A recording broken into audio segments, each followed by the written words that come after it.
Isn't he Mexican? Colombian. He calls himself American. What is this? Anchor Baby.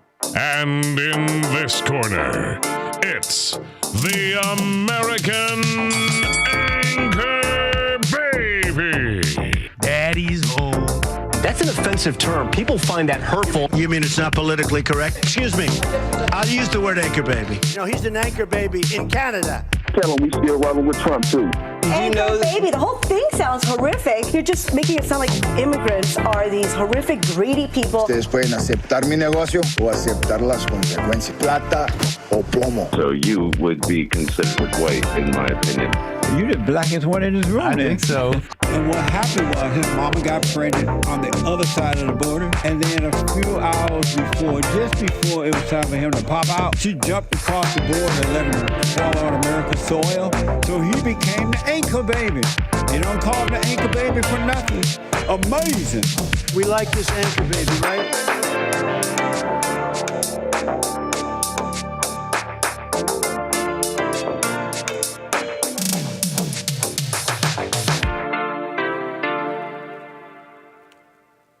Hello, everybody. Welcome. Thank you for tuning in. I'm the American Anchor Baby. This is my show.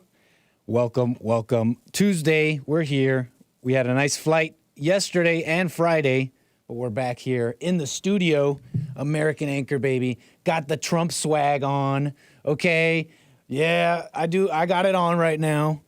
I got to say, maybe it's a little, cringy or tacky. I don't know what's the right word here, fashion-wise. But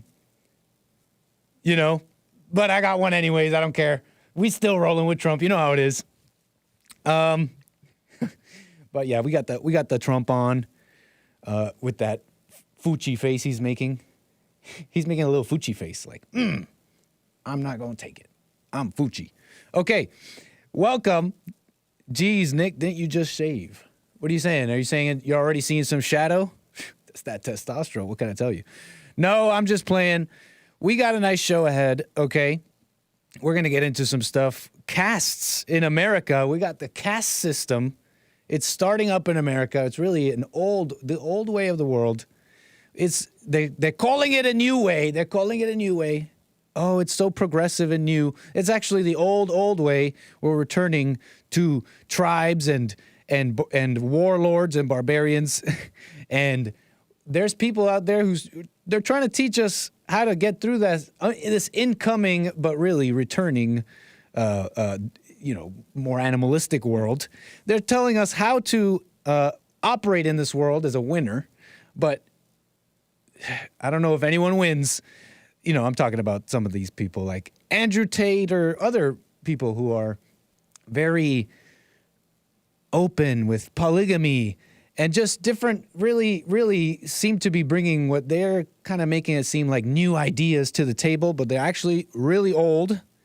And we're returning to them not out of progression, but out of degeneration and necessity, right?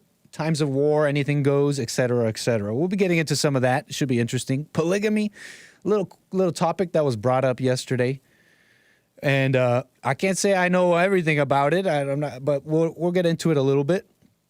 I'll try not to bloviate like as if I know too much, but maybe I'll do a deeper expose on the history of it all and how it came about some other time. But we'll talk about that a little bit. It was brought up yesterday.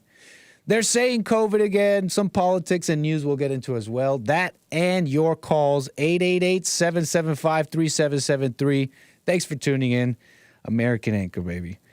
So, what's up at chat? Seeing you guys. One wife is more than enough, says Nathan.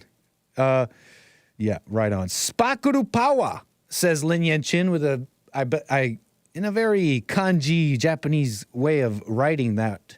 He says in a super chat, 𒒏𝒄𝒊𝒂𝒎, sparkle power. The blouse of the agape flutters throughout the ages, toppling evil wherever it's found. Tune in to the exemplary Sparkle Blouse Show. Lin Yan Chin, always supportive. Thank you, sir. The LYC. Frederick in the chat. Hake sounds like a hater. He calls himself American. No, Frederick. It's all in good. It's all in good fun. You got to see it from from top to bottom. If you've been watching the show, you know what that's about. And it's not about judgment or identifying with silly things, which is going to be a sort of theme, common theme. We talk about this a lot, but identities, it seems like this group, that group, you heard about the ADL, they all want these words to be proliferated around society. And what they're doing is making people identify with this and that thing, atomizing us further, separating, dividing, atomizing the people, not only with each other, but within themselves, causing confusion and causing your life to maybe even go, I find this a little odd to say. I was going to say to cause your life to go a way that was not intended. But how can your life go against God, right? But that might be something you must ponder on your own. What I'm describing, though, is that we are adopting these words and creating a life for ourselves inside and out that may not be very logical. So I'm talking about castes, also race and religion, right? The ADL and all that's been talked about recently will all kind of fit, as well as the polygamy marriage stuff. And so we'll do all that. Let me make sure I didn't miss anything here before we get rolling. Nice. Why plane windows so small, says Carver. That's from yesterday's flight. That was cool that you guys joined in. We had a cool flight at 12. Unusual timing for flights. Monday at 12, but we did one. Labor Day. Hope you enjoyed your day off yesterday. Andrew Tate, the Islamic pimp. Yeah. Pimping. Pimping ain't easy. They say it's a very old profession. Which came first? Pippin or hoeing? Anyways, polygamy weakens biodiversity, says Lin Yen Chin. I've never seen a polygamous couple, says everything is fake. What's up, Matt? Living the dream. So we'll get into all that, but first, check this out. Got a little news here.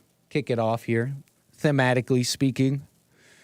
And Mexico, we're talking about Mexico, that beautiful country to the south with plenty of problems. You look at Mexico from afar, you're like, oh, wow. It's a nation. They're doing their thing. They got a government. But actually, the cartel is the government. It's a mess. But I'm talking about Mexico City, which is a nice city, they say. Right? Nice big buildings, amenities, right? As a city is a city. Mexico City, a lot of tourism there too. There are residents in Mexico City who are not very happy. And you heard about this a little bit. Not too long ago, this was brought up. And I'm talking about Americans moving to Mexico City, gentrifying the area, as they say. And the locals there are not happy about all this immigration. What are these immigrants doing in our city? There's way too many of them. We don't like how they act. And they're kind of changing where we live. Can we understand the Mexicans here? Can we maybe relate? Is there some kind of a parallel here? Some kind of relation here where we can have some understanding? I think so. An influx of Californians. Let me actually double up this tab so I could pull it up here. I can read it here, but also show you what I'm looking at. Check it out. We scrolling. We're on New York Post. Mexico City. Residents angered by influx of Americans speaking English and gentrifying the area. A report. Look at that. Beautiful, beautiful Mexico City. An influx of Californians, at least in this picture, and other Americans has made its way to Mexico City, angering some locals who say they are gentrifying the area, according to a report. The Los Angeles Times report on Wednesday outlined how some Mexican locals are fed up with the growing number of Americans. And we heard some of this reporting in a couple months ago, where Americans were moving into Mexico and they were not happy. And in this report, there's a little bit of it got a little spicier. Okay, so we got Californians moving to and visiting the country, which has contributed to a rise in rent and a shift from Spanish to English in some places. So Immigration definitely has an effect. Okay? It clearly does. You bring in a bunch of people, and it changes the area. You bring in a bunch of people that don't speak the language, they think and act differently, and they're maybe more enterprising, maybe have higher standards and tastes in living, quality of life, etc. They'll bring that with them.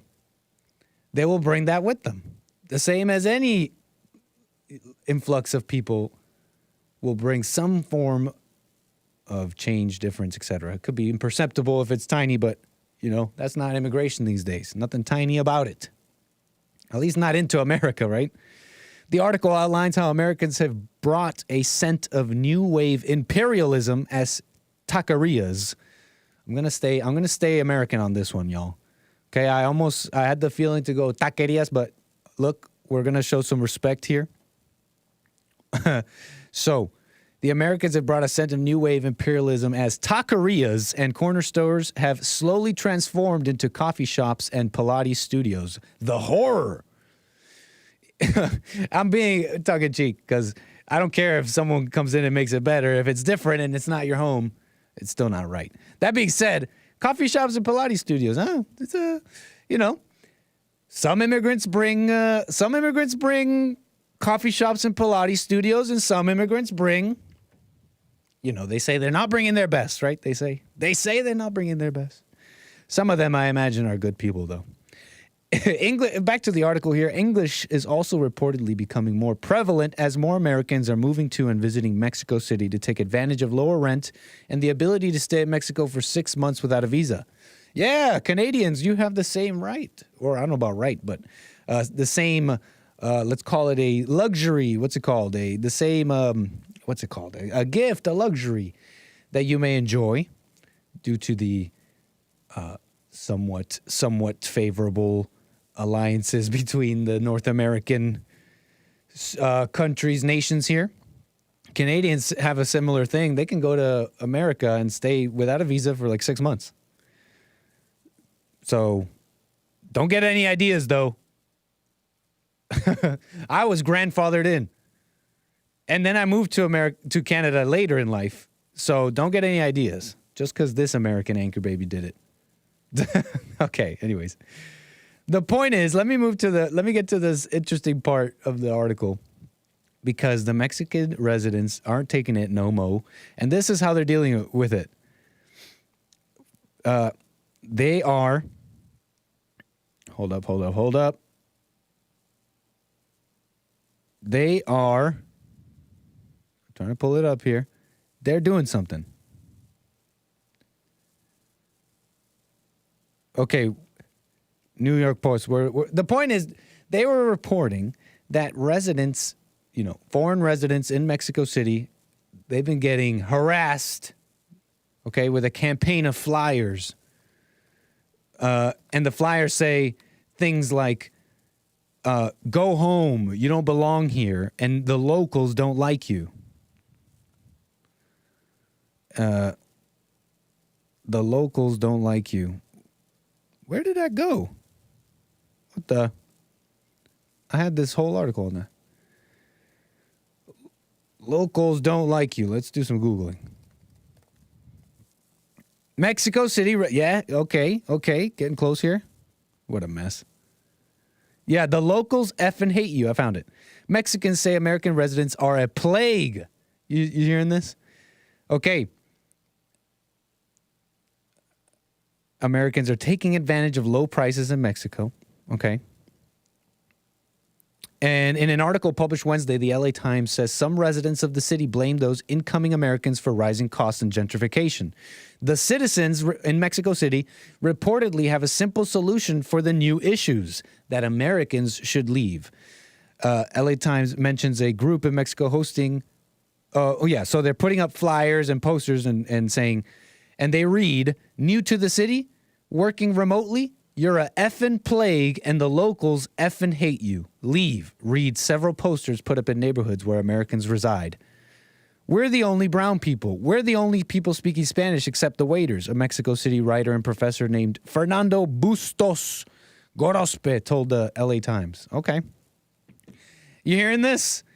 They're not taking it no more, and they don't like it, and they took it upon themselves to go around these neighborhoods and tell them, Yankee, go home. Tell them, effing get out of here. And the locals effing hate you. Dang. It just feels like, where's the welcoming attitudes and all the love down there? What's happening? America has decided to handle this whole immigration thing a certain way. Doesn't seem like we're getting the same kind of treatment here, right? You guys know what I'm getting at. It's just interesting. Because it's really not the Mexicans' fault, right? That the American government is letting all these people in and all that. But it should be a little bit of a lesson to the American individual, the citizens, the white people, etc., that it's quite normal, in fact, to not like a whole bunch of foreigners coming in and changing the whole thing up. That's what this should be. It's a little bit of a lesson, really. All right, so you don't need to be all kind and be like, oh yeah, come in, we'll take your hungry and your poor and your lame and your retarded and your LGBT, and we'll take your crippled and skilled workers and yeah, maybe some of those, but no, open the floodgates to just add the riffraff, fighting age males, multiple DOI criminals that come back. Send us those. Well, I'm just saying, clearly you don't have to, because you're not afforded the same treatment elsewhere, because it's not normal. It's not normal anywhere else, except for like the West and all that. It's not normal to just have that weird attitude. You're just going to let in people because you're going to save them. Not working, y'all. Not working. Okay. And can we take a little bit of a point?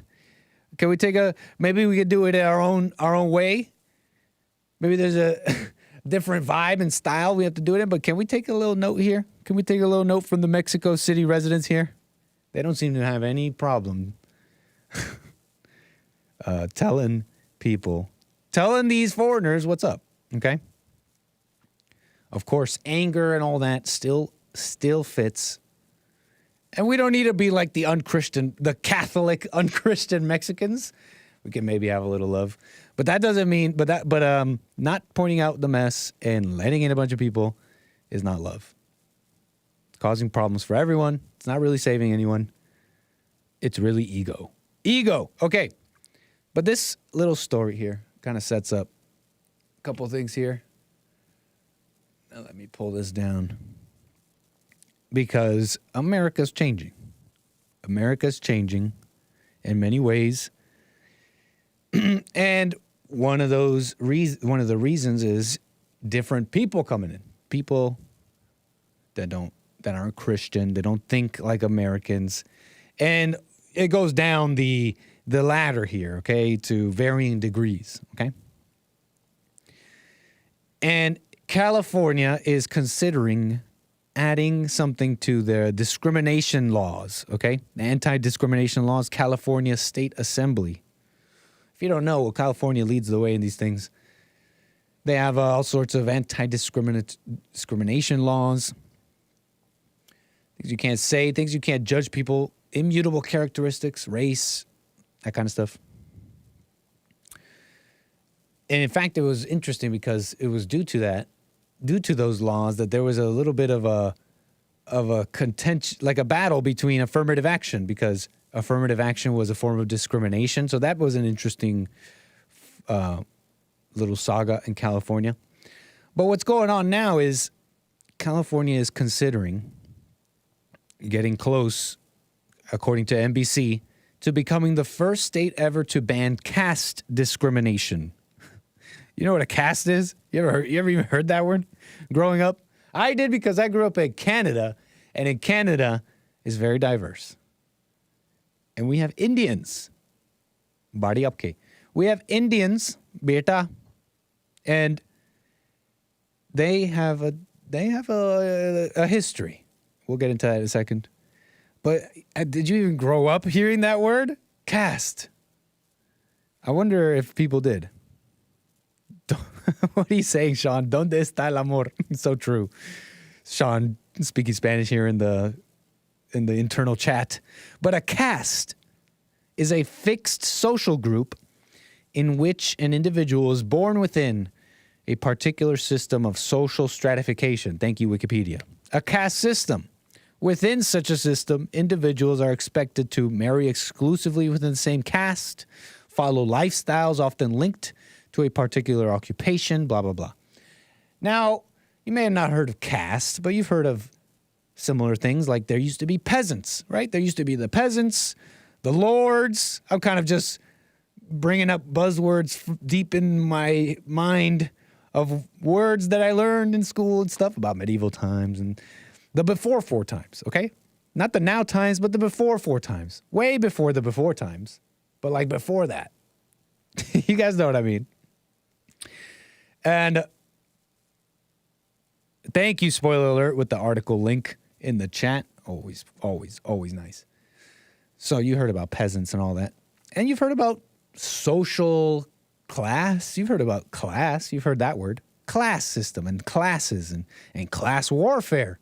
The middle class. You've heard that. You've also heard of another word that just escaped my mind, but it's okay. So we're not too unfamiliar with this, but caste itself is being talked about in the California State Assembly. And so what happened is, let me just read some of this. It's been a long fight for many because, okay, so let me just explain this so I can go through this quickly. The article I'm reading focuses on one woman named Tanuja Gupta, okay? And it was thanks to her efforts here that this conversation is now seriously considered.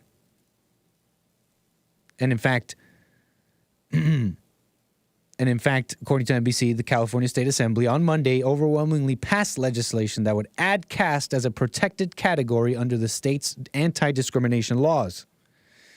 And so the NBC article here focuses on this Tanuja Gupta, who was a previous employee at Google. Tanuja Gupta, very Indian-sounding name. Don't know if she was born in America. But she left her high-profile job at Google. They call it a high-profile job. And she says, it's been over a year since I left Google.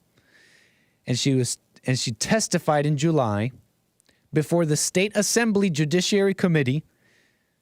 And this whole Judiciary Committee Assembly was to consider California as the first nation to add caste in the state's anti-discrimination laws.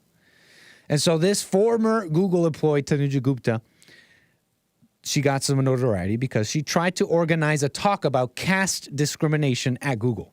She was one of these busybody, union-minded type people, wanted to unionize, wanted to organize, and have talks. We need to talk about how evil caste discrimination is, and we got to talk about it. We got to have seminars about it. We got to talk about it because it's happening here at Google. And me, Tanuja Gupta, I need to teach you about it.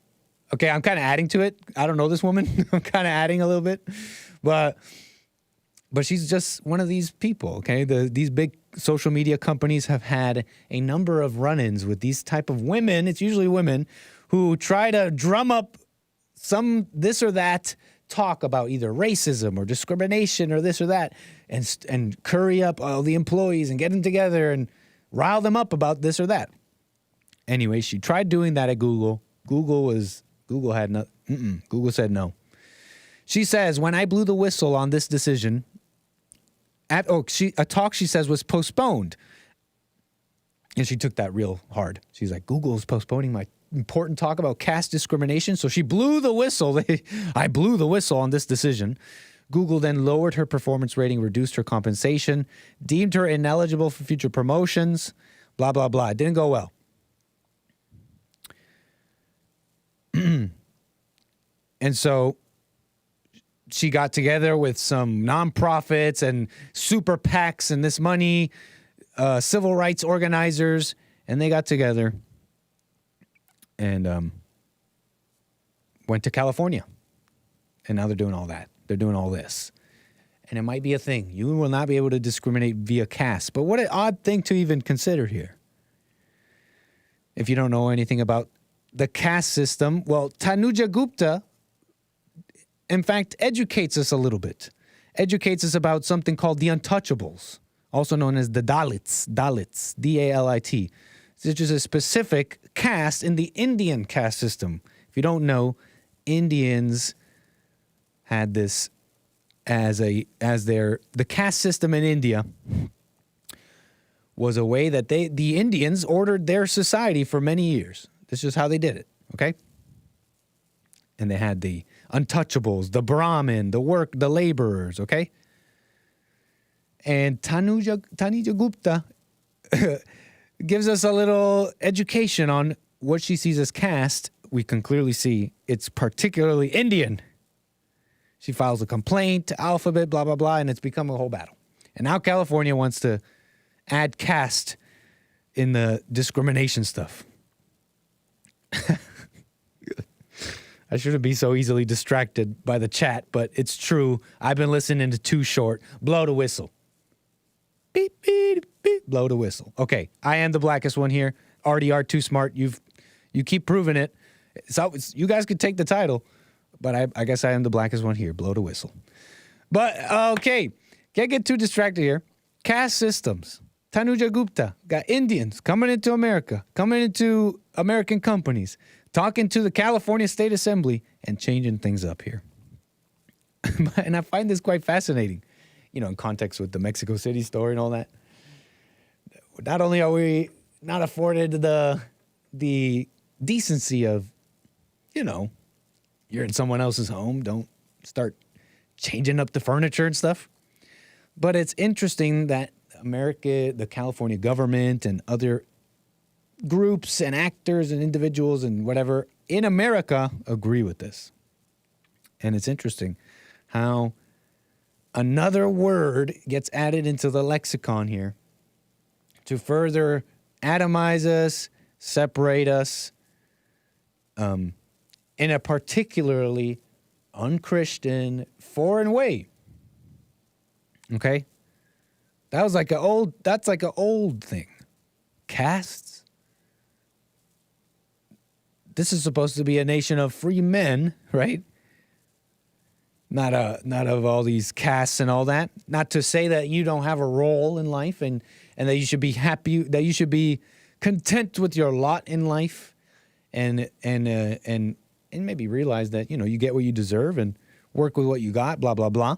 That's not to say that that's not true. It's not to say that the Bible didn't say slaves, you know, slaves be chill and slave masters be chill. I'm blaspheming. I'm obviously joking. It's not what it said. But, you know, it talked about slaves. Clearly, that's not to deny those things. But that's not quite Christian.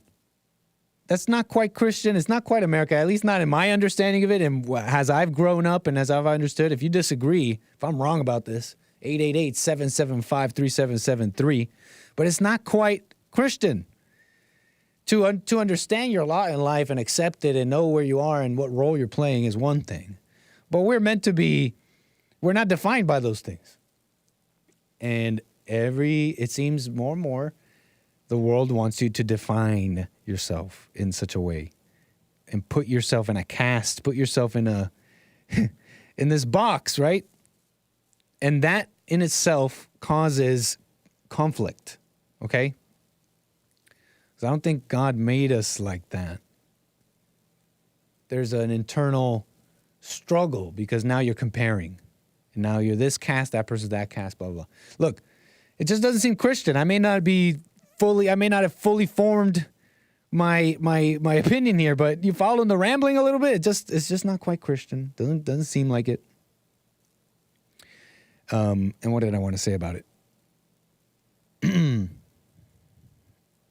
Yeah, not quite. This doesn't seem Christian. Limiting. Okay? The castes. And it's old, too. That's like, what I mean by that is in that when I say it's old, what I'm trying to say is that the world is old. It's been around as long as the world has. and what I'm trying to describe here, maybe awkwardly, is that there are things changing in dating and marriage, in the ways we see relationships, the world, how we should operate in the world, that are changing. And I've mentioned this at the outset of the show, that seem that they're being described as new, progressive, as a natural progression of society and technology and progress. This is the next thing. We're just now, it used to be the old way where people were discriminated, but now we will not discriminate. We'll have these nice castes, and you'll all have your nice little separate things, and there will be no discrimination between the castes because you're going to be ordered in this system imposed on you by not quite Christian people, imposed on you by all these, not by God. So I find that kind of interesting, that it's actually these old concepts, old world things kind of are cropping up again as what it seems to me, in my estimation, the society kind of unravels and degenerates, and animalistic tendencies seems to be creeping up and rising. We're not really controlled by, because even if you didn't have like a heart change or anything, you were controlled. You were controlled and, forced to be a little decent by society at large, how you'll be perceived, the laws of the society you're in. Those things aren't really holding people. They're coming. You see the seams coming apart on that stuff? That's what I'm describing. And these old things are coming up. These old things are coming back. And I may be wrong about this. 888-775-3773. But it's just kind of, this is how I see it in my mind. This is my headcanon of America. And I could be wrong. But it's the way of the world, the old way of the world that I was describing. It's dog eat dog world.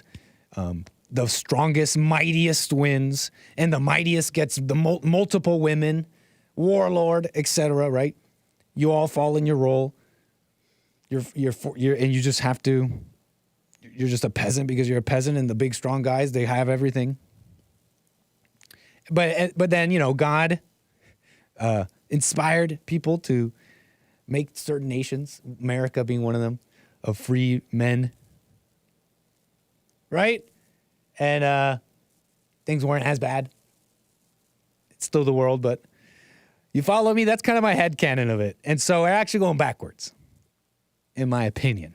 I think these are signs of a society that can't handle the good things of marriage, the good things of a republic, the good things of a republic of free men that can all vote. They've all been corrupted. Now it's like anybody can vote, and and it's your own neighbors who are voting in the destruction of your society. So kind of blurry here, but you're following me? This is kind of maybe haven't quite solidified what I'm talking about quite yet. But you following? Okay. Let's go to this next thing. Because I came across a funny little video. I love this guy. I don't know why, but I love this guy. Dr. Umar Johnson. I find him so funny for some reason. Dr. Umar Johnson, American psychologist, I believe. Yeah, thanks, Wikipedia. Umar Rashad Ibn Abdullah Johnson, born Jermaine Shoemake. Shoemake? Huh, never heard that last name. Is it kind of like how they used to have last names? Like your profession? Like the Millers. The Masons. Didn't they used to have last names that kind of fit professions or something like that? Interesting. Jermaine Shoemake. That's his slave. That might be, I don't want to assume, that might be his slave name. That might be the old name. He now goes by Umar Rashad Ibn Abdullah Johnson. Dr. Umar. Wikipedia is not. I don't know, Dr. Umar, you got to check it with Wikipedia because they're not really showing you respect here. They're not calling you a doctor. I got the Wikipedia. Let me show you what I'm looking at here. So it's not totally insane. You can at least see what I'm doing. Dr. Umar. Someone's put some respect on the name. So Dr. Umar Johnson. I believe this might be a little bit of old news. This may have already happened a while ago. So this may be old news, but I came across this video that on my Twitter. On Twitter, on x.com. Yeah, this ain't be no old news. But anyways, I came across this. Let me show you what I'm looking at. It's Umar Johnson, 1 doctor, 1 wedding, 2 wives. Umar Johnson killing it. Killing it? Can we say killing it? Double the woman. All that man needs more than 1 woman. 2 lovely queens. He married himself 2 lovely queens, as you hear him say. He likes calling the black women queens, okay? But I don't know if it's out of simp behavior. It sounds simp. I wouldn't go around calling them queens. Even if your intention was because I'm trying to stand up for black women out of like a racial thing, and it's like they get treated badly and I want to show them love. But I don't know. Even that is too far. They're too much on an ego trip to be calling them queens. Are you guys not following what I'm talking about? Nick, what did you talk about, boy? Talk about cast a little bit. Were you following at least a little bit? Now we're talking about Umar Johnson getting married to 2 women. Kind of fits a little bit here. Polygamy. I came across this video. I thank the creator for the both of you. African. He's closing his eyes. Test, test.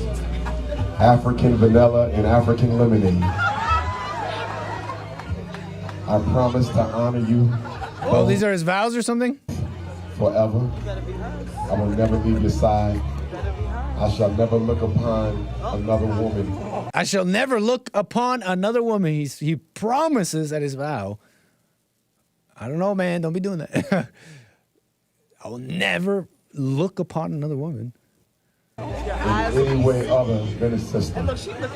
I thank you for coming into my world, into my life. You are my earth, my goddess.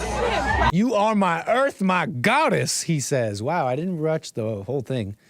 That must be a topic for another day. Maybe JLP show or something. Goddess. I don't know if you should be calling her all those things, man.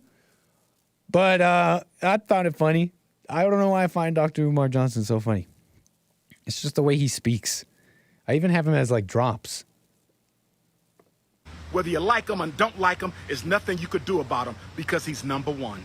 Whether you like him or don't like him, there's nothing you can do about him because he's number 1. Let's go, Dr. Umar Johnson. Thank you for that drop there. You're right. He is number 1.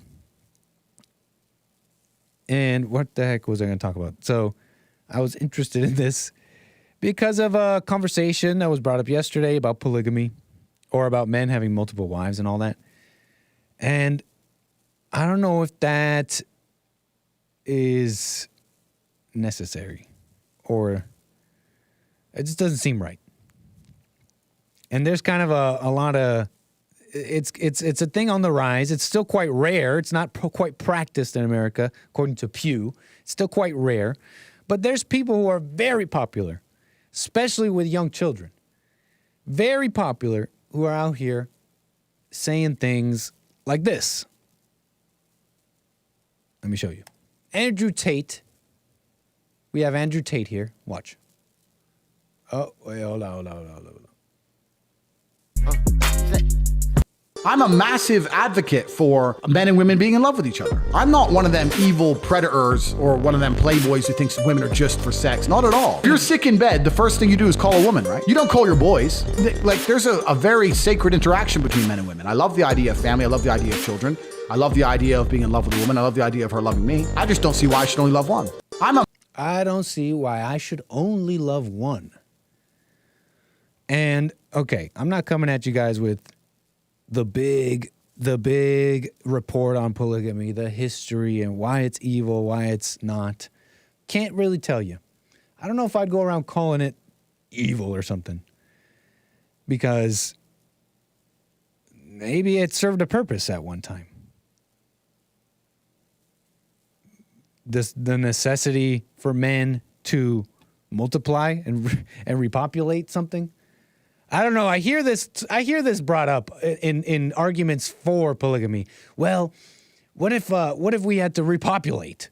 What if there was what if we had to repopulate? And well, a man can impregnate multiple women, but a woman has to stay pregnant for 9 months. Blah blah blah. Okay, so yeah, there may have been a time where there's a purpose for that. And from my research here, like I said, I want to tell you I have the goods on polygamy here, but from my research, it seems like that was true historically. There was times where kings or leaders or whatever thought that there was a requirement for more births. It just wasn't happening. Y'all aren't making babies. And so they made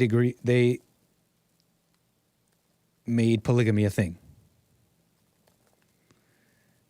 to increase the birth rates, okay? Hold up. Where did my links go?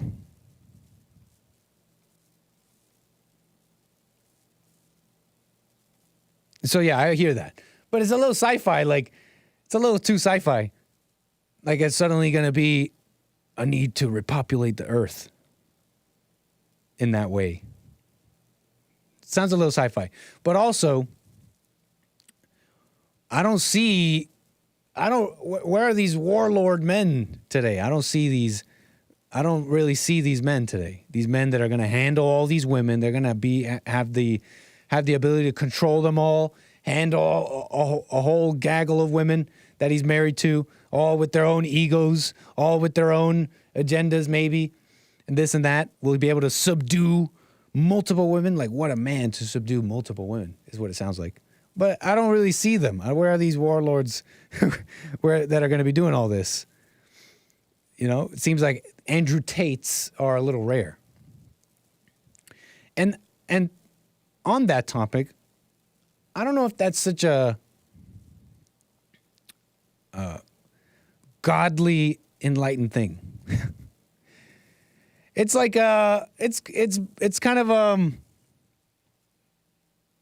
old world thing. What I've been describing here in a sort of ramble that's not been too clear, but it seems like barbaric, like an old thing.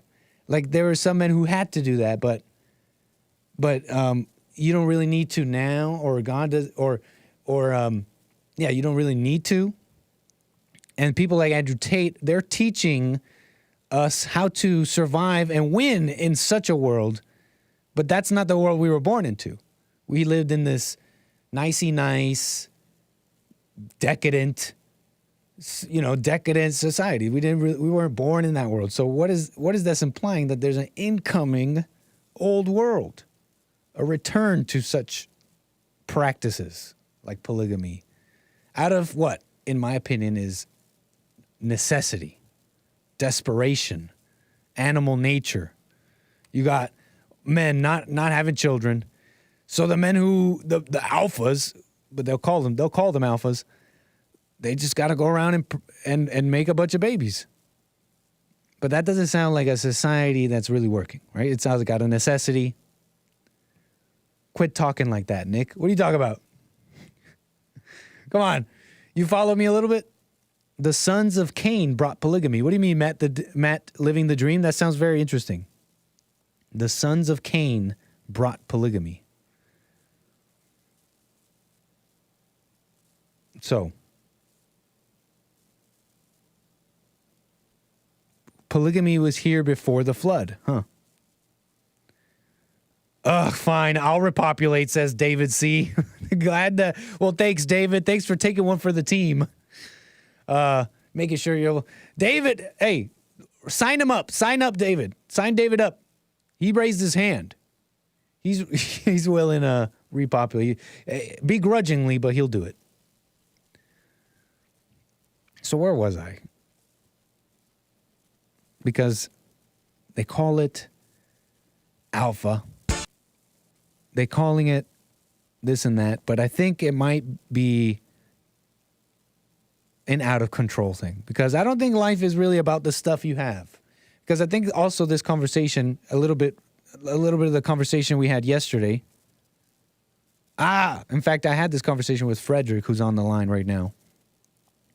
I don't know I think part of the conversation is that polygamy is also more manly, is the perception I'm hearing here. It's also like it's manlier because you can handle more women and you're all this man that could subdue all these women.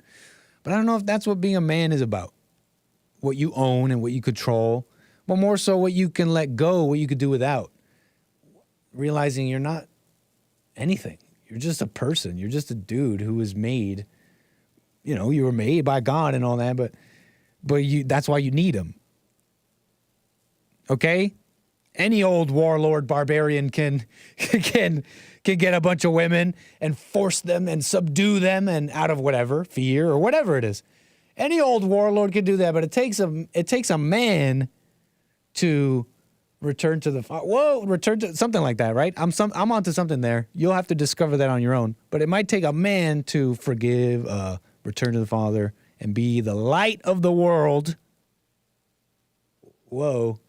I'm saying something here. I may not understand it, but I got Frederick on the line. Thank you, California. Appreciate your call, sir. What's up, Nick? Good afternoon. Yes, sir. Frederick, always a pleasure. How you been? I'm going to say, like that Jesus y'all believe in, it takes a real man to leave a legacy. Okay. Y'all can be betas, and that's what them betas are crying about, them single men that can't get one female. It's not going to be enough for all of us. What am I going to do? They all crying. They scared that, it's natural selection. Survival of the fittest. Exactly. If you beta, you will be wiped off the map, and we will have no more beta men. Yeah, I don't know if that's I'll say this. That's a good thing. You said leaving a legacy. Three things I want to respond real quick, back to back. Legacy. Did Jesus have kids? He left a legacy, though. Yeah, he left a legacy, but did he do it with by way of Jesus multiple women and children? I'm just saying. I'm just saying that what you're getting at doesn't mean that it has to be that way. Did Abraham leave a legacy? Sure. But I was talking about Jesus. Anyways, you said also all these betas out here wanting to, I guess, you're describing the notion that some of these people, are you describing this whole like forced monogamy notion? There's people out here basically saying, there's women only want 20% of the top men, so the rest of the 80% of the men, they're not getting any women. Is that kind of what you're describing? I think that's what started the exodus of letting my people go. They seen the pharaohs having multiple women and living like gods, and it's like, we got to stop this. We got to go make this a one-on-one thing, move our nation off into the desert, and then change the law, and then cripple society. Do you find it interesting that out of all the races in America, it seems like blacks are the most like immorally degenerate, and they also, this is just my estimation, I could be wrong, but from what I've seen online, it seems like they're also the most willing to be polygamous. If they're morally degenerate, it's probably because they just learn how in America, the American Africans here just learn to read around the 1800s, whereas y'all been supposed to be reading since the 30s and 15 AD or whatever. I'm understanding what you're saying. You're saying you're giving a reason. I'll let you finish. Excuse me? No, please, I'll let you finish. My bad. If you had a head start, of course, they'd be behind the curve. I understand. So what you're describing is, in your estimation, why the blacks are more degenerate. So essentially, you agree with me that they are more degenerate, and you're also find it interesting that they're also more likely to be polygamous. I think they're more complacent, not degenerate. Okay. And complacent is like, we're here now. What y'all gonna do with us? If y'all can't do nothing with us, we gonna do what we want. So therefore, it's like, y'all married, there's nowhere to send us home to. You know what I'm saying? Y'all got to do a DNA test on every black to see where part of Africa we came from. Okay. So therefore, when we stuck in this situation, it's nothing to do but try to gain your legacy or popularity to move your your agenda. All this, I can't silence or cancel anybody because they're doing it until I get my turn while working for them. That's the most ignorant thing I ever heard of. Interesting take. I see real people. We were talking about homelessness. I see real people like Mr. B giving back, and that's what gets you more subscribers. Not collecting coffees and super chats. If you give back to the people, more love will. It's a snowball effect. You can't give away. The That sounds money like that's shade. coming into you. Huh? That sounds like shade. No, Mr. B's give away Lamborghinis. He's giving No, away I'm talking about coffees. coffee. Yeah, but Shade. collecting I'm coffees. throwing shade. It sounds like shade a little bit. Man, These y'all people are better be these throwing people are some giving fruits coffees or of their own something, volition, man. No. But that's I'm a just side saying. point. I wanted to ask you this, or I wanted to comment on what you're saying: polygamy, black people, etc. I also think the breakdown between the black men and black women, has made it more. I think has made black women more malleable in that way, because despite any yelling about "I'm my own woman" and blah blah blah, women know that they are the weaker vessel, and they sometimes find themselves in need of a man, for example, for money or whatever. And so I think the breakdown between black men and black women has made it, like I said, I'm repeating myself, easier for black women to consider something like this, like a polygamous relationship. What do you think about that? No, they have to see where the government been leading them wrong and give the black man a chance. And there's so few that once a black man has his head on straight, 3 women will cling to that one black man and say, okay, where are we headed? And then they're like, okay, 4 incomes is better than 1. One can stay home, raise the kids of all of them. Right, exactly. Yeah. You're adding to my point. You're adding to my point. The desire for more stuff, the desire for a selfish desire. No, so it's not for really better about value raising education. children. It's not really about a union between man and woman and That's what raising family children is, a for desire- the a purpose desire of to spreading raise God's love down through the family to the children. But it's like you just love admitted. is- Hold on. You just admitted, and I agree with you, man. It's about 4 incomes and making more money. I totally agree. I think what I originally said too is also true. I think the breakdown between black men and black women has made it more likely for black women to accept something like a polygamous relationship, which fits to what I'm saying here. Consider the breakdown of the family as a degenerate quality, and then what's coming out of that, the children of those relationships being okay with the breakdown of the family continuing by making things that they think are families. If they raise successfully, if they're raised successfully and got 4 parents in the home and not doing any crime, why would the kid think that's a breakdown of the family? Well, it's the breakdown from what the family was. From the Christian point of view. Correct. Yeah, but there's a Christian. I'm not saying that you can't have a society with a bunch religion. of polygamous people and it's like, there'll be some semblance of society. But I'm here to say, I think, and we're just here 2 people talking, so it's just what you think too. But I think we have history. I think we got evidence. I think we got hundreds of years on our side here that the society you're describing will be far worse. And then in a polygamy, yeah, sure, they're not committing crime or whatever. I think it will be weaker. Essentially, I think it'll be essentially weaker. It'll also be open to attack. You know how the family unit is also a way of protecting against the world. I think a unit that you're describing is more open to attack, right? The egos of multiple people at play, etc. So I just got to say, I think it is degenerating. It might look right. Oh, you got a bunch of parents, and it might look this way or that way, okay. But I don't know if it's totally okay. You won't know until you're a minority. Well, no, you say you won't know until you're a minority, but I would say we already saw this. This is not a new thing. We don't need to test it. We don't need to test it. We don't need a double blind test. We've had thousands of years of polygamy and blah blah blah. We haven't had thousands of years. We only been out of come on, that's one of the oldest things ever. Maybe 247 in the Bible. Years. It's been 147. I said, no, we're talking about when a people came out of slavery and was able to read and write. No, I'm talking You about can't judge polygamy. You're they talking moral about something compass else. You for keep trying to thousands of take it to there, but I don't want to go there. I'm saying I don't need to wait till I'm a minority. I don't have to wait till I'm in a polygamous relationship. I don't have to try. I don't have to knock it till you try it, because I think people did try it for thousands of years.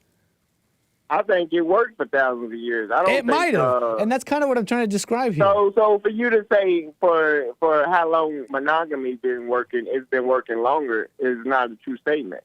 From 4000 BC, polygamy could have been in effect till 30 AD. And effective in what? Effective in what? Been in effect. Effective in what? Huh? Effective in what? Polygamy could have been effective from 4000 BC to Correct. 30 AD. And I don't deny that. Monogamy's been in. I don't deny that because I don't know.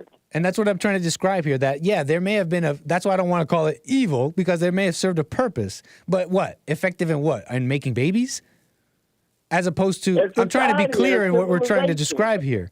If you want to say polygamy is effective in 4000 BC in making babies, that may be a true statement. Is polygamy a better unit of the family in America in 2023? Now, that's a different question. And I think it's not. I don't know. I think it's kind of animalistic. I think it's going backwards. How many rulers had multiple wives for generations? That's all you got to look at. I don't think that's all you got to look at. It wasn't uncommon. Because we're not a society of rulers like that, right? Okay, I'm listening. My bad. Means a cuss word. H-O, you know what I'm saying? Ho. The word queen, if you look it up, it used to be spelled different. And all kings ran around with was concubines. So it was never monogamous. Even the king-queen relationship you think is monogamous never was. They paint this picture to put you in a jar like fleas, Nick, and one day y'all take y'all glasses off and y'all be able to see. So. Why do you say that's good? I would like to know what I didn't say it was good as bad. No, but you're talking about the rulers and their multiple wives, right? Yeah. And that's all we got to look at, right? That's what you just said, right? No, I'm saying for generations it worked. And right, and you're saying it worked. Downfall. Okay, look, all I want to know is, why do you see that as good? How did you come to that? I want to understand your thinking here, because I could be wrong. You're describing the rulers and the multiple wives, and that's how it was for a long time. Why is that good? I think you think black people have control over how many babies they make out of wedlock, and they don't. That's all God. Why did you ask me something completely different? I just asked you a question. No, because I'm telling you why I think it was okay then. Because them people had to be born to have the same people that's born today are the derivatives of the people in their past. So everybody born today or in the future is God's plan, and that's why he put all these sperms in us and one egg in a woman, because we don't have control over the babies that's being made. You're putting too much power and ego on yourself. You thinking multiple wives is going to be degenerate. No, God's plan is never degenerate. So why do you see that as good? God is random. Okay, you done? Why do you see that as good? Why do you see that form of marriage? And why do you see that form? Why do you see it as good? I heard you telling me that why you see it as effective or whatever for that time. Why do you see it as good? Or do you see it as good? Because I see God cooking. All right. He's like making things that we see come to fruition. It's like he's random. He got a time for everything. Just watch and pay attention. That's all we can do. Don't pick sides. I think we're kind of more on the same page than you think. That's what I was trying to say. That there is, there may have been a time for such things, but is it good though? And is it our whole purpose here? Okay, you know what? Maybe we're getting nowhere with that. Let me ask you one last thing. Do you see that form of, marriage or whatever? Do you see that as more masculine and manlier? Yeah. And why? I see it like the blueprint God put in us already. Yeah. That's the blueprint God put in us, and I believe that, that's what man's job is, to be on top of over the women and not let the women make the laws to make us monogamous, whether it's the church or whoever it is. Religion has no dominion over man. Man is God, man, woman, child. Religion can be wrote by anybody. Interesting stuff, Frederick. Appreciate your call, man. Last thing you want to say before we move the wheels? No, that's about it. That's about it. All right, man. Well, thank you, sir. Call me again. All right, you have a good one. Take care. I don't know, y'all. I just wanted to talk about something interesting. I don't friggin' know. I just think, from what I've discovered in my own life, that masculinity, being a man, I guess this is really the crux of what interested me, is that I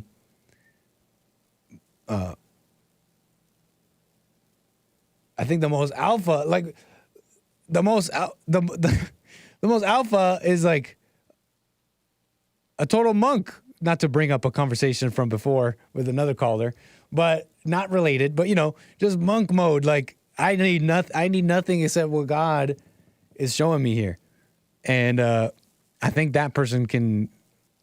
We're rambling now, getting to nothing. Let's move on here. I got more calls. I got more things here. There was this video on that channel, Love Don't Judge, where they do these. It's like a mini docu-series or whatever on unconventional marriages and unconventional things. They call it Love Don't Judge. This guy here, he's polygamous, has 4 women.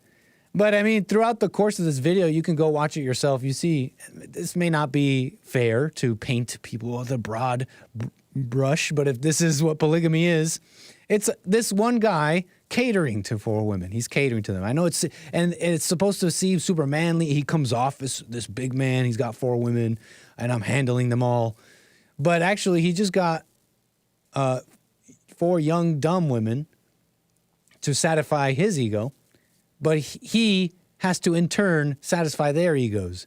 And it's shown very clearly at the course of this video. You could check it out. Love Don't Judge.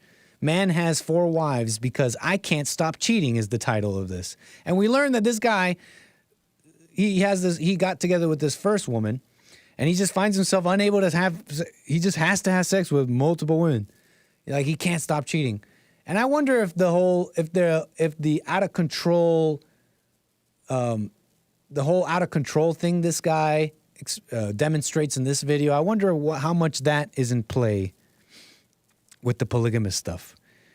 Because if it's true what Frederick is saying, then yeah, maybe there was a time where you had to have warlords have multiple women. But those are just out of control egos. That Nick looks 30 minutes younger with cut beard. So maybe you guys were following here and there. Maybe there was something interesting you guys caught from there. Let's move on. We got a caller here, and then we'll move topics. We'll, I guess, move on from topics. You guys could call in, but we'll do something else. Of Aaron C. out of Utah, man. Thank you for your call. Yeah, hey, what's going on, my brother? Hey, welcome. Thank you for calling. Yeah, so before I do get started, I just got to say one thing. For the previous caller, he was saying that it's not black folks' fault that they're having kids out of wedlock. Can you say that again, Of Aaron C.? I'm sorry. The previous caller, did I mishear him? He said something about it's not black people's fault that they have kids out of wedlock. Is that what he said? He must have said that so fast I missed what he said. Yeah, that level of victimization. Good God, my brother. If that's really what Frederick said, that makes no sense, man. Yeah, so what I was going to do was just share some light on this polygamous topic. All right. As you might know, a homie does live in Utah these days. And, true.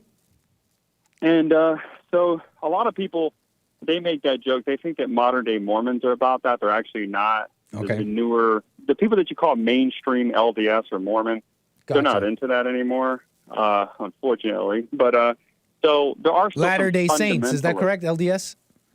Yeah. I'm following. Now, the modern, so you have the modern Mormons, then you have what's known as the FLDS, or the fundamentalist LDS. And there's plenty of different polygamous groups, especially in the area that I'm in, on the country. There's quite a few of them. And I met quite a few. I try to do as much business with them as I can because I think they're fantastic people. Now, as far as polygamy, so the fundamentalists do the polygamy, okay? They have very strict dress codes for women, no makeup. They really just have their hair in one particular style. And, you know, they wear, like, at first I thought they were like Amish when I first discovered them, but they're just fundamentalist Mormons. They don't live exactly like Amish. They do live, like, off the grid, so to speak. They do their own business, trading, and all that stuff. But they still use technology. They'll still use vehicles, stuff like that. But as far as the polygamy concept, they do that as well, and it seems to function just fine. The women are not oppressed. They don't have a problem with it. Again, I've talked to plenty of these people. And the reason why I think that people have such a negative look of polygamy, maybe including yourself, is because, you know, in today's society, it's been very perverted. You know, you look at someone like Andrew Tate, where it's like, oh, I just want to be all that, you know, and have multiple frauds, you know, and also porn too is also going to corrupt that, you know, think, oh man, I just got to have multiple. So I understand why people could view it from it's just a man that's just feeding into his, you know, his sinful desires. But the thing is, see, this FLDS group, you have to understand that this is a group that does not watch pornography. Okay, this is a group that hasn't been all perverted by, you know, all this juice crew magic that the rest of us have.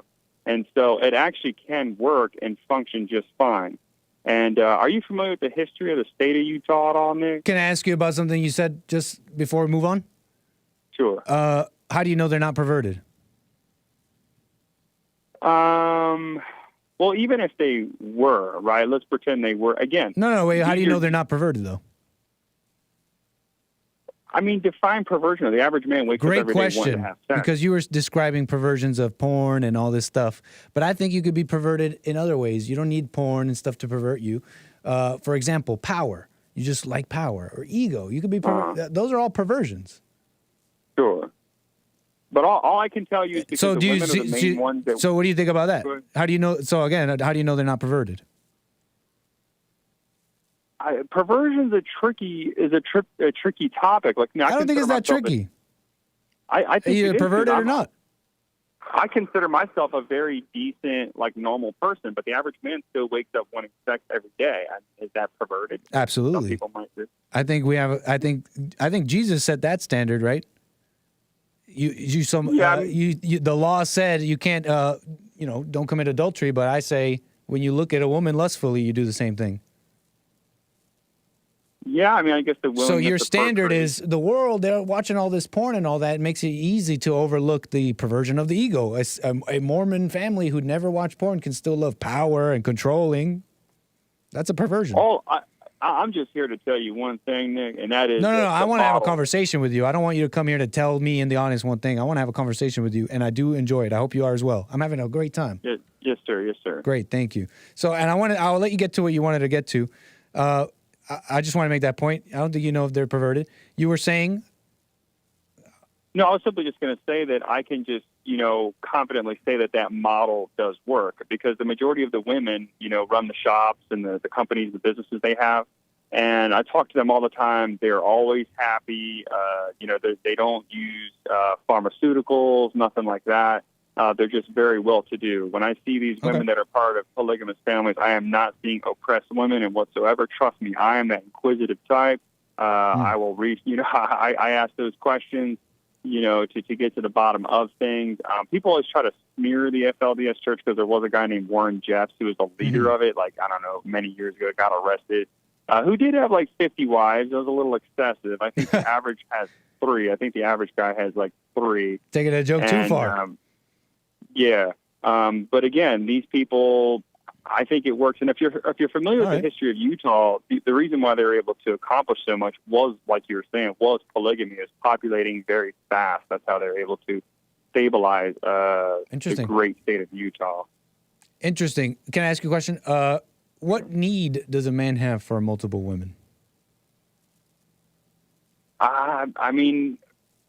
Well, come on, Nick. Let's not beat around the bush here. No need to beat around the bush. I don't know the bush you're even talking about. Please call out the bush. Speak on the bush.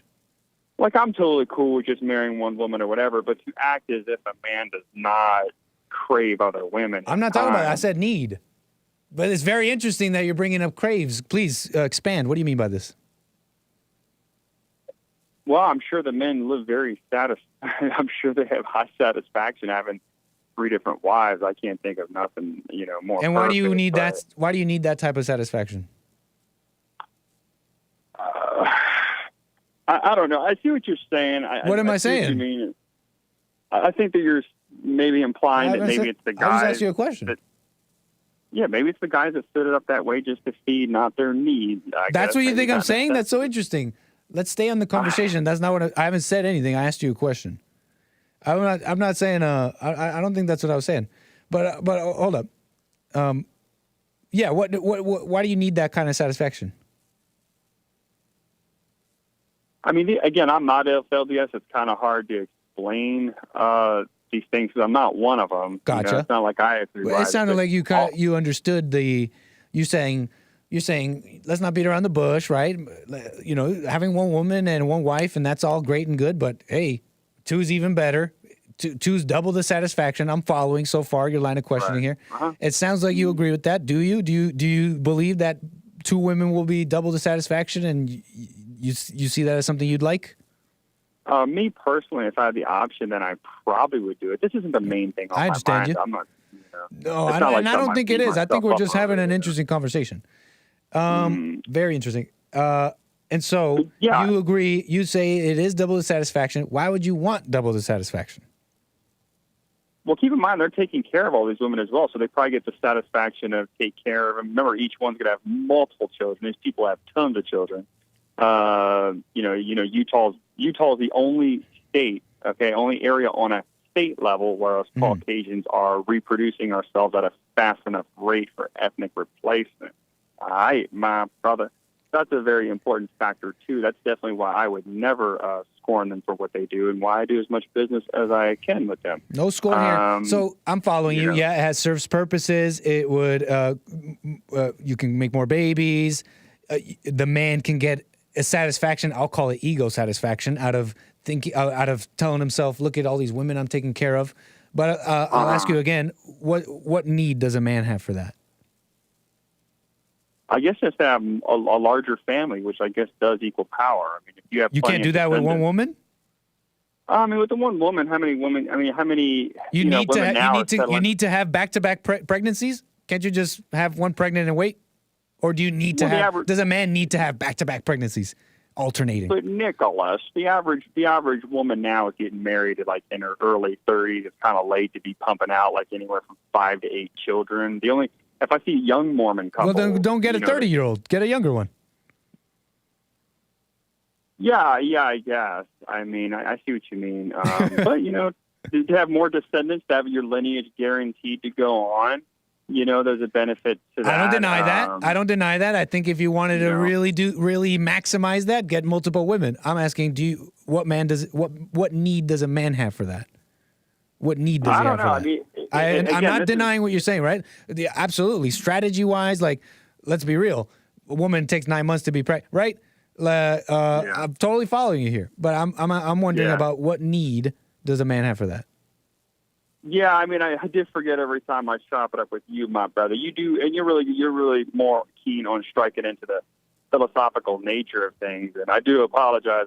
No, don't apologize. I'm having a good time. I hope you are too. This is totally chill. Yeah, I'm just saying that model worked, and the people are also just following their original religious doctrine. Keep in mind, the people that we call fundamentalist Mormons today, those are the real Mormons. Those are the original Mormons. Those are the ones that didn't cuck when the government said, "Hey, you gotta just marry one wife." They didn't stop. So they are the. But the real government Mormons. didn't say that. Jesus said that.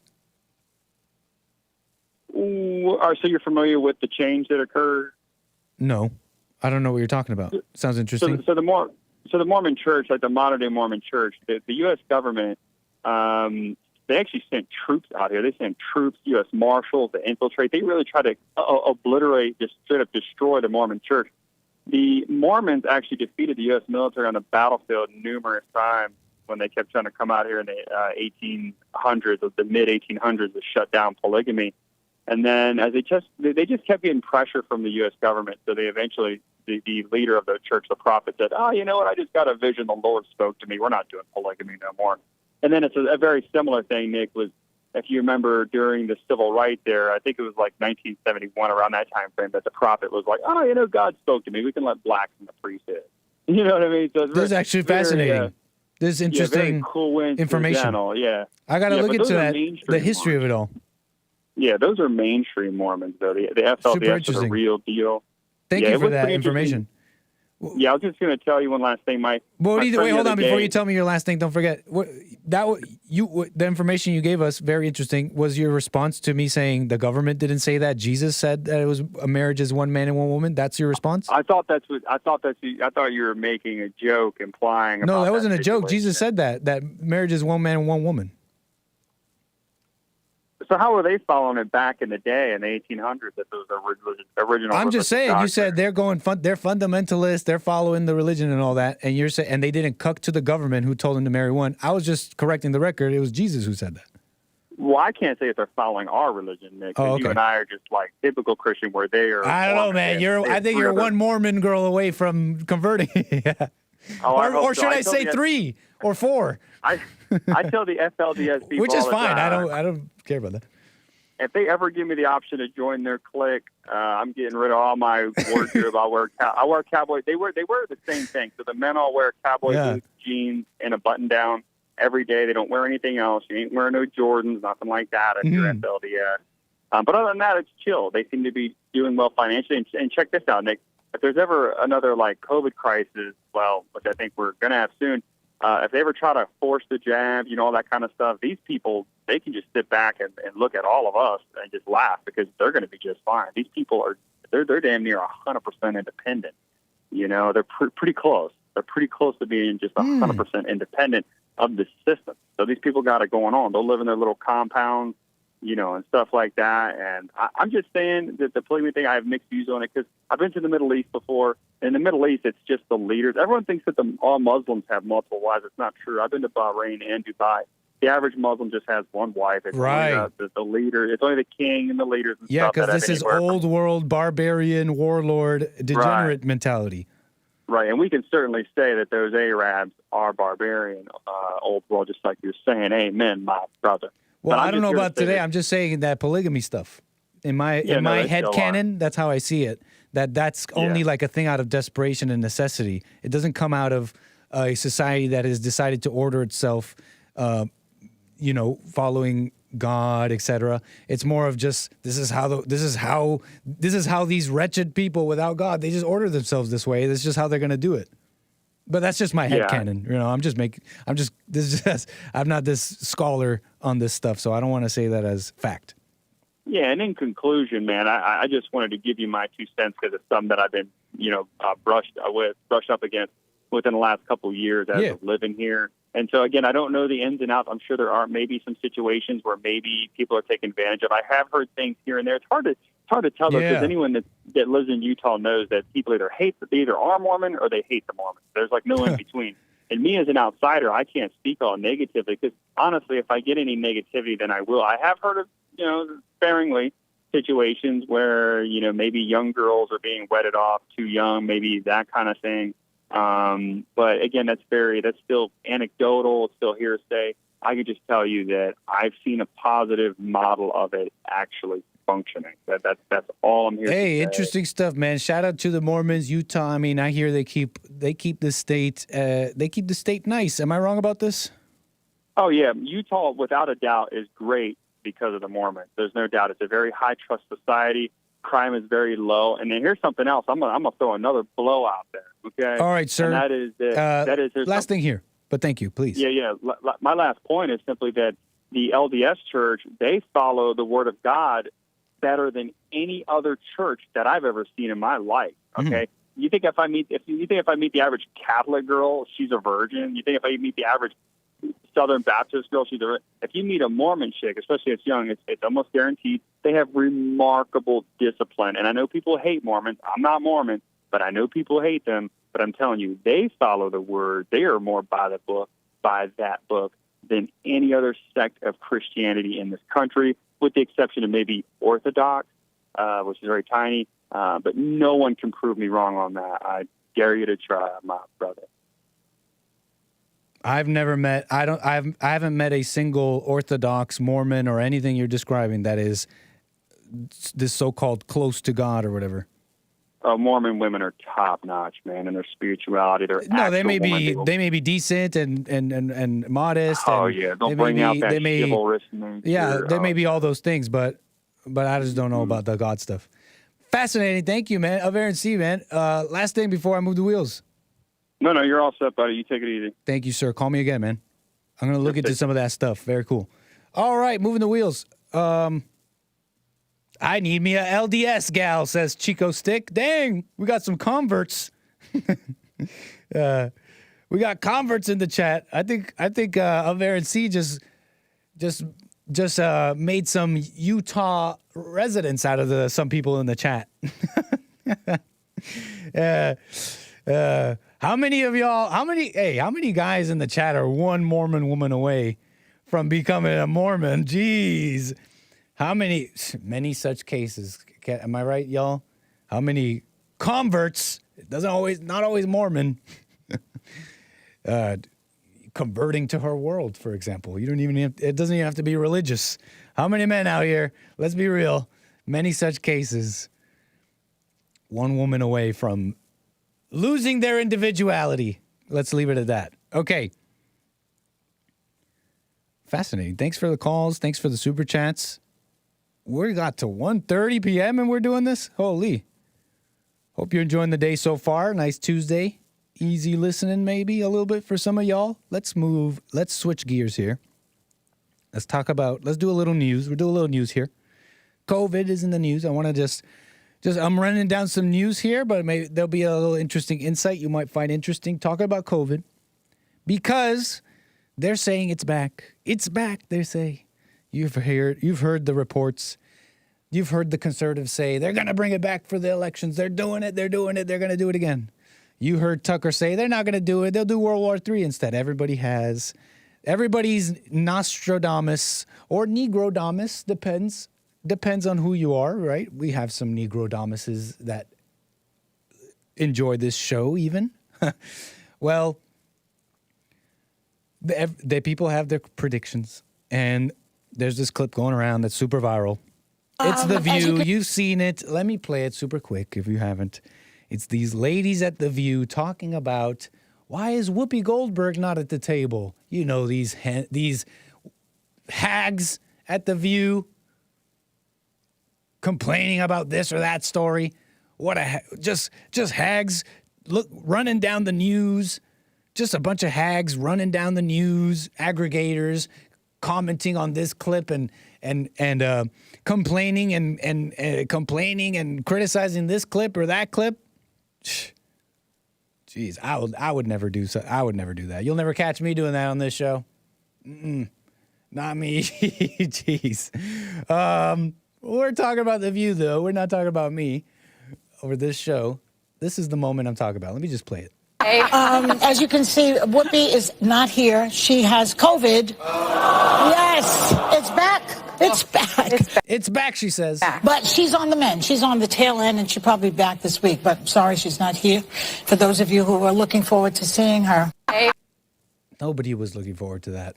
Joey Behar, okay? But she's saying it's back, and that went super viral.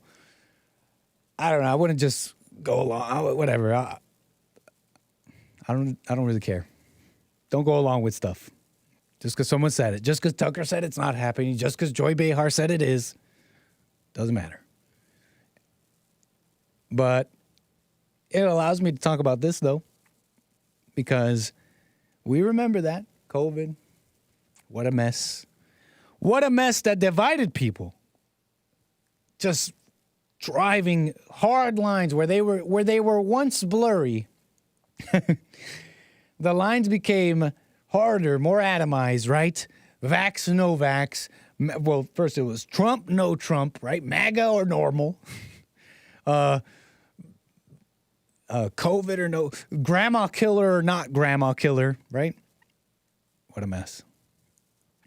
And so, a little bit of this fear psyop with the it's back. But on this topic, there are people who are saying they will not comply. should they bring back the masks. You heard Trump. He said it. Brett He's Stevens. not going to comply. He's not doing this all again. He said that in a video. I played it the other day. But Fauci was on CNN talking about masks, which is interesting because that's the battle. Are they effective? Are they not? Are you saving grandma's life if you wear them? Da, da, da, da, da, da. Is the virus smaller than is the virus a few nanomicrons or whatever smaller than the pores of the mask, so it's ineffective? Or is it that the virus latches onto aerosol particles, and so even though the virus particle is smaller than the mask, the water molecule it's attached to is not? Blah blah blah blah blah blah. And the scientists continue arguing, but we only hear about one scientist's side, the pro-mask one, if you're not aware of what I'm talking about. But Fauci had a COVID mask admission, apparently, on CNN no less, that sparked furious backlash. Anthony Fauci sparked furious backlash from politicians and commentators after saying that wearing face masks protects individuals from spreading coronavirus, but that there was inconclusive evidence to suggest it prevented a pandemic. So here's the CNN host confronting Dr. Fauci with a study showing that it does not work, blah, blah, blah, blah, blah. Okay, let's watch the clip here because you guys know CNN, super liberal. They go along with the prevailing narrative, prevailing notion. But even they have some questions here. They're starting to sound a little domestic terrorist, radicalized by YouTube even. What's going on, CNN? Brett Stevens in The Times talked about Cochrane. Put that on the screen. The most rigorous and comprehensive analysis of scientific studies conducted on the efficacy of masks for reducing the spread of respiratory illness, including COVID-19, was published last month. Its conclusions, said Tom Jefferson, the Oxford epidemiologist who is the lead author, were unambiguous. There is just no evidence that masks, make any difference, he told the journalist Mayan Demasi, full stop. But wait, hold on. What about the N95 masks as opposed to the lower quality surgical or cloth masks? Makes no difference. None of it, he said. Well, what about the studies that initially persuaded policymakers to impose mask mandates? They were convinced by non-randomized studies, flawed observational studies. How do we get beyond that finding of that particular review? Silence. Okay, no, I'm sorry. Beyond that finding of that particular review. Yeah, but there are other studies, Michael, that show at an individual level for individual. When you're talking about the effect on the epidemic or the pandemic as a whole, the data are less strong. All Brett right, Stevens Fauci. in The Well, Times that's him. That's Fauci being confronted. Wanted to show you the little clip here. He's saying there's other studies, but whatever. But I wanted to show you that because I feel like maybe some of you are like me. These topics like COVID, these big ones, as the media and stuff want to fight about it, I've ignored it because I just have.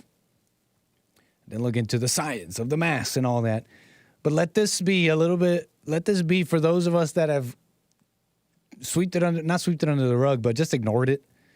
That there's agendas at play. There's agendas at play. And not everything is as it seems, okay? You're being told the scientists agree, the experts agree on this, and you just got to go with it because the experts agree and you're not an expert, so shut up. But there's plenty of experts who disagree. Remember that. Remember that there's the experts. Remember, you're an expert at home. You at home, too, can be an expert. Okay, so all this to say, don't go along with all that. Don't go along with the hype, Joy Behar. Don't go along with the hype of the science because there's disagreement. And one particular top scientist I found very interesting, just scrolling down Daily Mail, Patrick Brown, fits this little segment here. Lecturer at Johns Hopkins University, okay? This guy was a key player, okay? A key player in this publishing this research on climate change, okay? And world-leading academic journals, etc. And these are the same journals that are cited by Congress, blah, blah, blah, Green New Deal, all that stuff. These are the people in charge. Patrick T. Brown and his leading academic journal. Turns out he deliberately omitted a key fact in a climate change piece just so that editors and publishers, he wanted to ensure that they would run the story. What was the omitted key fact that he left out in his world-leading academic journals? That he left out this key fact so that the media would run it? He knew that the media wouldn't run it, and so he left out this key fact. What is that key fact? That 80% of wildfires are started by people. Did we already know this? Did we already have the suspicion? Did anyone really think climate change was starting the fires? Just so you know, guys. Just so you know, y'all. These experts don't know ish, and they have agendas. Fauci has an agenda. Joey Behar has an agenda. These people in the media have an agenda. So don't be such a Brahmin. Don't be such a Dalit, low caste Brahmin, bottom feeder, low caste person that you're just gonna listen to what these higher caste, they tell you they're a higher caste, and you just gotta listen to them like they're God. I got Scott, Arizona, on the air. Thank you, sir. Hey, Nick, can you hear me well? I hear you just fine, Scott. Appreciate it. All right. Sorry, I have to, I'm sitting at my work desk. I got to walk out the front door. But, hey, so I was looking at this Burning Man thing, and I had to laugh because to me, I used to be a burner, right? I used to be involved in a lot of that stuff. Oh, for real? And no way. Yeah, I've worked on like art installations at Burning Man. Never went to Burning Man, but been to other burning events. We got a burner. I didn't know that's what you called them. Yeah, right. Ooh. Yeah, burners. They call themselves the burning community. What the heck? Okay, go on. So at Burning Man, there's like one most sacred rule, and that's protect the playa. And the playa is the salt flat, right? Gotcha. And most of these burner people are like very like protect the earth, hippy dippy type folks. Mm. And the reason, the number one rule to protect the playa is don't spill a drop of water. Really? Because if you spill water, the salt flats are such a sensitive environment that if you spill water on it, it instantly turns to mud and ruins the salt flat. So the fact that it rained at Burning Man is like the most anti-Burning Man thing that could have happened to these people, because they themselves are now doing what they swear not to do, which is destroy the environment. The playa is done. I'm following. And it potentially could end Burning Man forever. As this is great. I was wondering this the other day. Has anything like this ever happened at this Black Rock City playa and all this? Not at Burning Man, yeah, because even like the bylaws and the statutes of Black Rock City, which is its own like incorporated city, even though it's like a temporary city every year, Mm-hmm. it has its own elected mayor and everything. Like a lot of them protect the playa, and they state like if Burning Man were to ever ruin the playa, like Burning Man could be over. And so what I think is really funny is what is Burning Man is a modern day like Sodom and Gomorrah. And it raining at Burning Man is akin to God, like, burning Sodom and Gomorrah with a giant fireball from the sky. I just think that's hilarious. Poetic justice. Get wrecked, right? Atheists. I wonder if there's any Christians at Burning Man. Oh, yeah. There are plenty because it's hedonism, right? Gotcha. And it doesn't matter what you ascribe to as long as you're, like, seeking pleasure. You're on a constant hedonistic loop. Very fascinating. So true. It makes a lot of sense to me what you're saying. I'm just showing pictures of Burning Man in the playa that's been ruined. Very interesting that, could you say, Gaia and nature that they worship would spit on their one of the sacraments of their ritual here. And so you're saying that this actually has never happened at the playa? This amount of, because it wasn't people, it was like rain. Yeah, it was and rain. So nothing and like this has happened. Well, I mean, I'm sure that people have been stuck in it from rain before, but like because the playa itself isn't Burning Man, and like there's no part of it that's technically like Black Rock City, right? It's reservation land, and it's open. Like that's where they do like land speed record testing with like rocket cars and things like that, because it's the flattest. Where a lot of flat earthers use it to try and prove the Earth's flat, because it's like this giant flat piece of Earth that. It's just a weird geographical phenomenon. No one can explain anything about it, really. Would you say? Would you describe this as God's plan? Well, I mean, I don't know. It's either God's or the devil's. I'm not sure.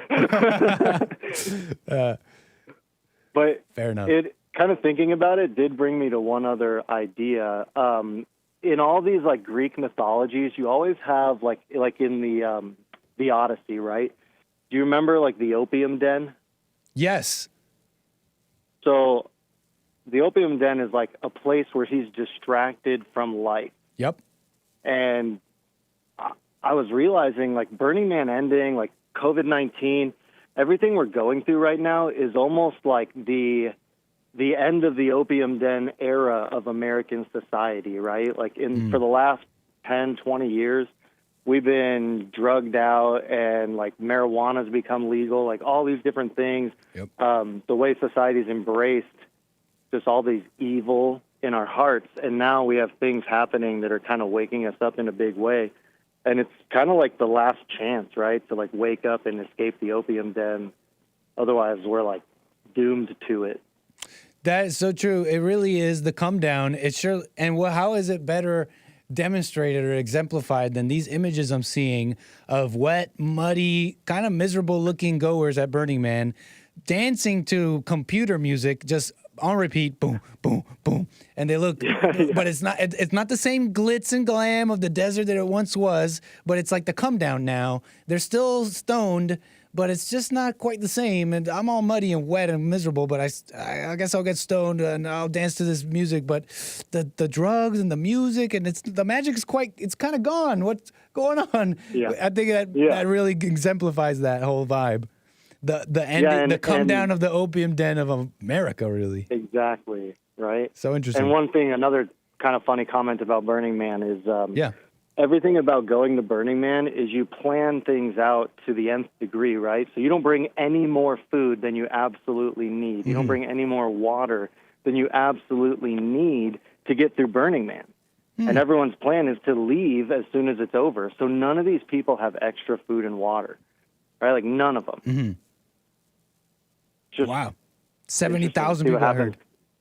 And then it's even funnier that the way Burning Man started this year was with climate protesters blockading the entrance to Burning Man, and there being like a 2-day line to get in. And that was like those, the Navajo park rangers like drove through it and arrested everyone, and they're all had their little flower of life symbol, and one girl's like, "Please stop, we are peaceful climate protesters," when they were trying to arrest them. Yeah. And it's so funny because that showed the hypocrisy of Burning Man in the first place, right? Like these people are blockading and protesting themselves and their friends, who instantly got mad at them for stopping them being able to get into their party. So by doing what they do to everyone else, right?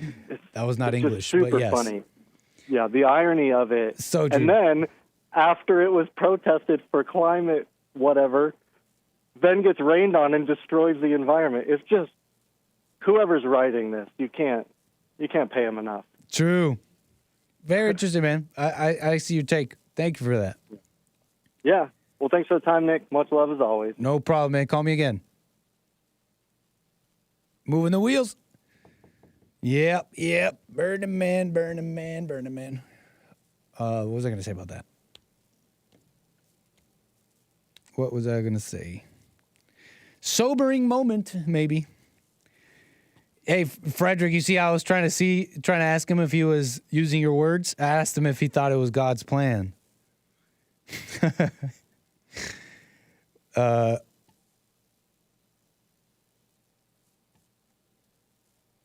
Nice. Just reading your chats here. All right, y'all. So what shall we do next? I guess I got another call here. Art, Ohio, you're on the air, sir. What's up with you, Nick? How you doing? I'm just fine. Thank you for your call. So you said that in that article you was just reading, 85% of wildfires are started intentionally. According to this report by this very smart Patrick, whatever, scientist in a world-leading journal here, he omitted that 80% of wildfires are started by humans. Yes. Okay. Now I ain't for sure, but I just find it awfully funny that every time that it seemed like the Dems or the Democrats seem like their money is running funny, all of a sudden you have these alleged wildfires. And then when you have these so-called wildfires or any of these other so-called climate change events or whatnot that they say is from climate change or whatnot, or where like it'd be like little floods or something like that, you got the same people going out here promoting /The Rock, Oprah, trying to get these donations and stuff.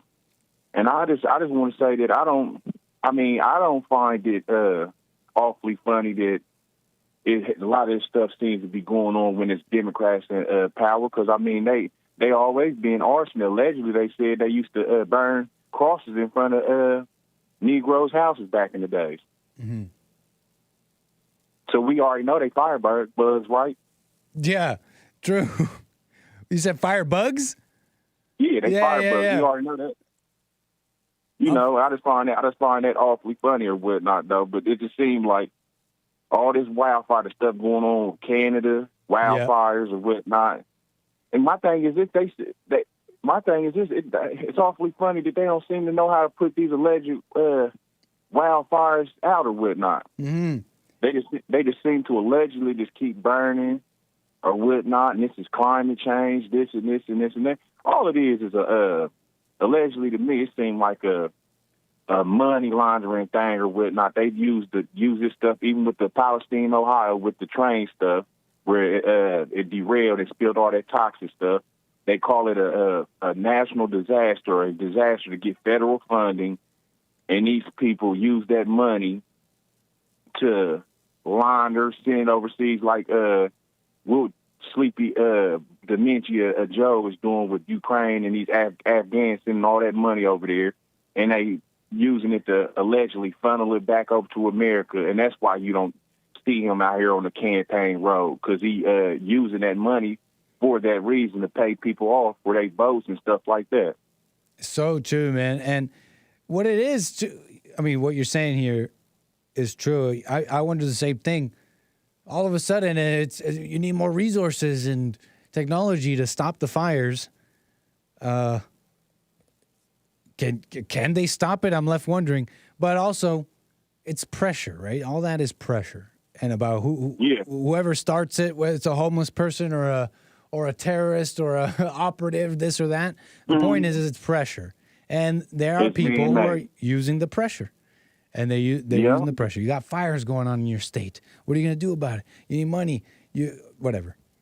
It's pressure. And then they saying allegedly that Oprah Winfrey's house out there in wherever that was didn't even get touched by the fires.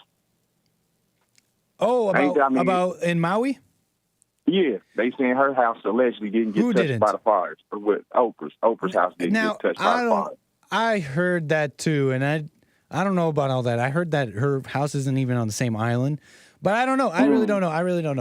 I just don't know. I don't doubt it. I'm not going to say yes or no. I'm going to, in fact, just stop there because I just don't know. And then they were saying that they were trying to turn that into a tech city or whatnot, where they going and using technology or whatnot, and that's why they trying to basically get I heard they trying to steal their land or whatnot by using the fires to basically get them out of run there. them off. Get them up out of there or whatnot. Yeah, I just don't know, right? Because it's like I heard BlackRock and these big Vanguard or whatever, these big companies swooped in to buy up land or whatever in the Maui fires. But I don't know how uncommon that is.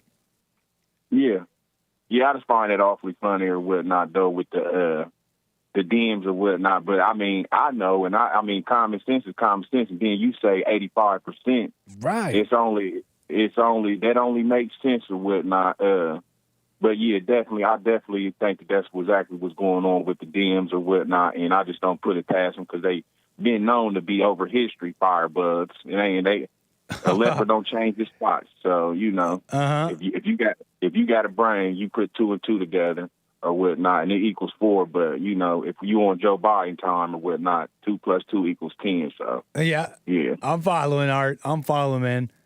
Well, go ahead or whatnot. I ain't gonna hold you up. We still rolling with Trump. I'll catch you later. Until Hake, I'll catch y'all later. Will do, Art. Always a pleasure, man. Call me again. Yes, sir. Moving the wheels. Yeah, it's a mess. People lying. Wow. Did we already get to this? The time flew, y'all. The time flew. And I do this where I'm like, and we'll leave this for tomorrow about this or that. And then I don't. So tomorrow's show will be a mystery. How about that? I got some stuff I didn't get to. We'll see if we get to them. Appreciate the calls, the super chats, and everything. Let me make sure I didn't miss any here. I've had my Rumble open up this whole time, but I either have the wrong link or what have I done wrong here? Because I haven't said hi to anybody because it looked like I wasn't live on Rumble today. And it just seems like I wasn't live on Rumble today. I could be wrong. But just so you guys know, I do have a Rumble channel. That's rumble.com/American Anchor, baby. Super chat, Jose, man. Thank you for that. Nice little emoji there. Pear guy doing some workout. Spoiler alert says business idea. Buy me a coffee, colored Lamborghini. What? I'm not following there. But Sion also with the super chat says, while Americans are fighting each other, foreigners taking over and illegals from all over the world multiplying off of the taxpayer money. So true. Spoiler alert, man. Thank you for that super chat. Says, I heard Mexico City used to be majority white. I don't doubt that because I've heard that too. I don't know if it was Mexico City, but I've heard the same thing. And someone might want to educate me on this because it's not that it's just lighter skinned Mexicans, but it's like actual white people, white Europeans who have a history in Mexico, and they are Mexicans by nationality, but they are like white Europeans. So is that a white Hispanic? I don't know. I don't see it like that. That's a white Mexican. Whatever. Hey, someone might want to call me tomorrow or whatever on that. Correct the record. Anyways, the conversations, the super chats, the support, and the viewers, everybody, much appreciated. We'll be back tomorrow for more American Anchor, baby. I see that too. Hake, I must have messed up something on my Rumble over there. I don't know, Nick. Maybe you should have used a template. So, all those who are used to watching on Rumble, my apologies. I'll get that straight and settled. Nice. All right, y'all. Much appreciated. We'll be back tomorrow. More American Anchor, baby, of course. Wow, Hassan, tomorrow. You don't want to miss it. And what else? That's everything, y'all. Take care. See y'all tomorrow. Peace.